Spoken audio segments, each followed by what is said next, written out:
This is what I've managed to kind of dig up. Okay, now this is leftover, finger in the camera, this is leftover Carnitas pork, pulled pork, okay, from a event, office party, not my office party, but yeah, this is leftover Carnitas pulled pork. Typically, of course, I'll make a taco out of this all day. I love tacos, as you know, but I wanted to do something different. So I have some baby potatoes that were left over from the holiday. What was salvageable that didn't have things growing in them. This is what I rifled from the neighbor's garden. Look at that, fresh, organic, right? And the pit bull was very friendly. So don't have things against pit bulls, they're awesome. All right, I got some canned corn and some beef consomme, beef broth. Now, my lighting's pretty bad. But you can see from the expiration dates, like, stuff's pretty old, right? So this is just stuff I pulled out of the cabinet. Now, it's avocado. I had to go get down the street, and not at the store, but my neighbor has an avocado tree, and it's hard to find a good avocado that hasn't been ravaged by squirrels, which are basically rats with cute fluffy tails. Oh, and salsa verde. That's kind of like the secret ingredient, right? So there's some leftover salsa verde in there that I kind of pilfered. And that's it. This is going to be our soup. Our Carnitas soup. Now, if you mention to yourself now, how are you going to cook this Carnitas soup? Well, that's simple. In a crock pot. So let's go ahead and let's work some magic and see what we do.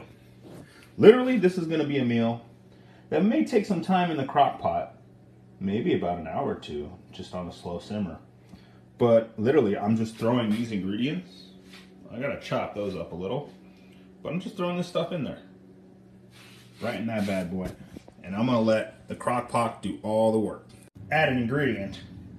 I also found a lemon, which I'm going to squeeze, but strain, into the crock pot because I like a little lemon on my wonderful food. Don't mind my laundry. Damn it. Take two. I just found a lemon, so I'm going to go ahead and I'm going to strain that into the soup as well. And there's my finished product from what I'm cutting that I got from the garden. Yay.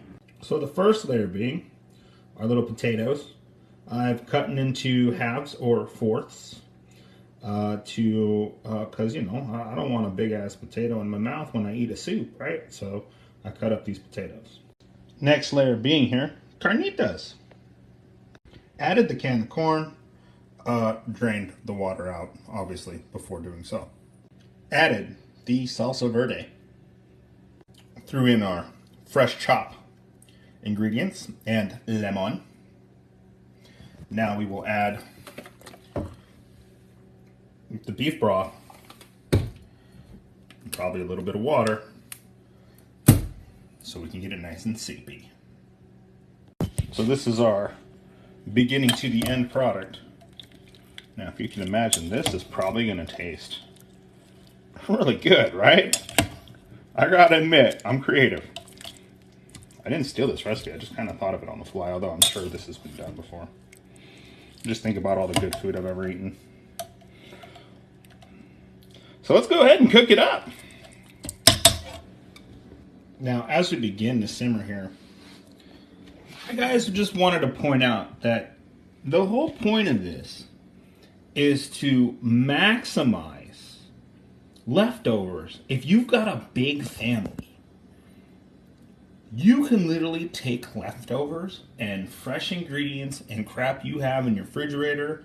You can even, I mean, look, I do my leftovers on the fly, okay? That's what I do. Do it on the fly. I don't use anything from the store, but literally the things that I scrounge up, you could put 10 bucks together and go buy all these ingredients and make food for 7-8 people, right? With just a little bit of leftovers. And that's the point of this show. Feeding an army with a serving of one leftover.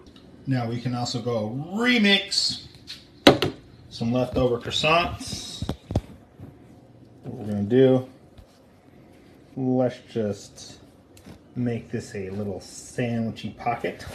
So what you can do in the meantime is, if you're really hungry, because it just smells so good, is just kind of grab, I would stay away from the potato, maybe load one in there. And then, let's go ahead and kind of load up. Oh, yay.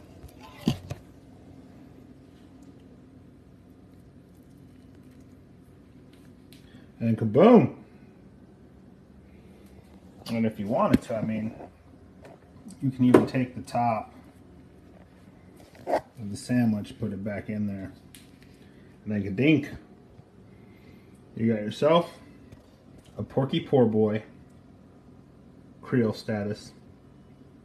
That's a croissant. And I'm not French, and I'm American, so French American, Creole. Okay, whatever. Yeah. God. That's so good.